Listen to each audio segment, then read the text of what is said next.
They said he was dead. The report was signed.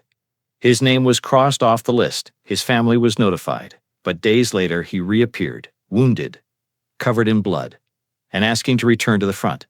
This was not the first time, and it would definitely not be the last, because Adrian Carton de Wiart was officially declared dead 7 times and came back from every single one. He lost an eye, had bones shattered, was shot, torn by shrapnel, thrown into the sea, captured by the enemy, and yet he always survived. Not because of luck, but because he seemed incapable of quitting. And when people asked how that was possible, his answer was disturbingly calm. Frankly, I enjoyed the war. When the Second World War began in 1939, Adrian Carton de Wiart did not look like an ordinary soldier. He walked with a limp, wore a black eye patch. His body was marked by scars from earlier conflicts. To outsiders, he seemed like an eccentric officer. To the men who fought beside him, he felt like something beyond human. Adrian was born in 1880 into a European aristocratic family. He spoke several languages, received a refined education. He could have lived a comfortable life, far from any battlefield. But he chose the opposite.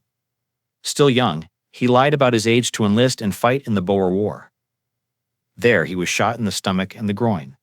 Doctors said he would not survive the night. He did. That was the first time death took him, and failed to keep him. During the First World War, his legend truly began to form. A piece of shrapnel tore through his face, destroying his left eye. Later, he was shot twice directly in the head. For most men, that would have meant permanent evacuation. Carton de Wiart refused. He continued to command troops from the front line, never from behind, always ahead. During one assault, a grenade exploded too close and crushed his left hand. Doctors insisted on amputating the entire hand. He disagreed. Without anesthesia, he tore off 2 fingers with his own teeth to avoid losing the whole hand. Then he returned to combat. That was another time death reached for him, and missed. By 1939, when the Second World War erupted, Adrian was nearly 60 years old. For the Army, that meant retirement. For him, it meant something else entirely. Another war to fight.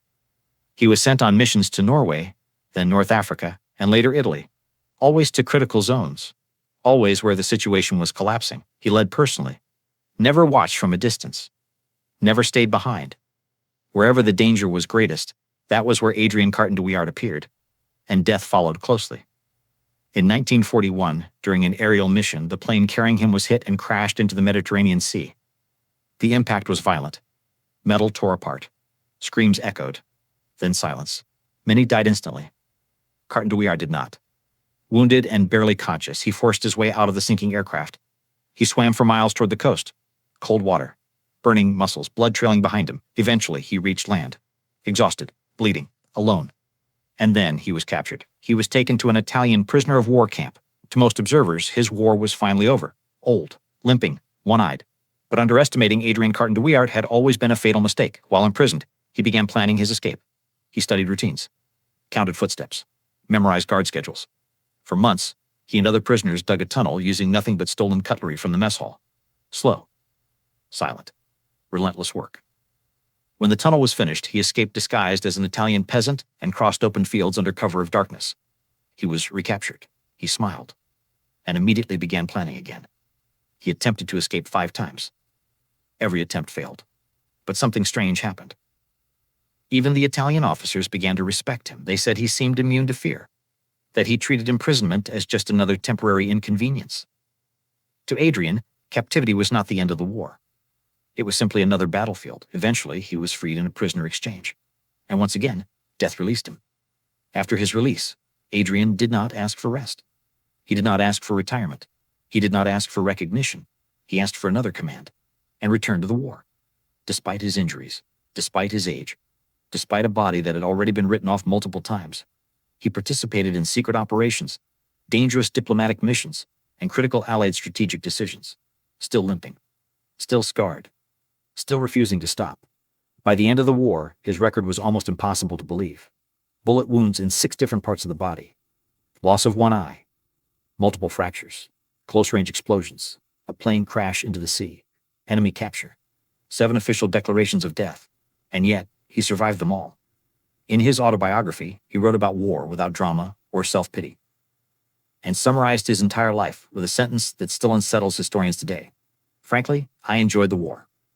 Not because of violence, but because for him, war stripped everything away. Comfort, illusion, pretense.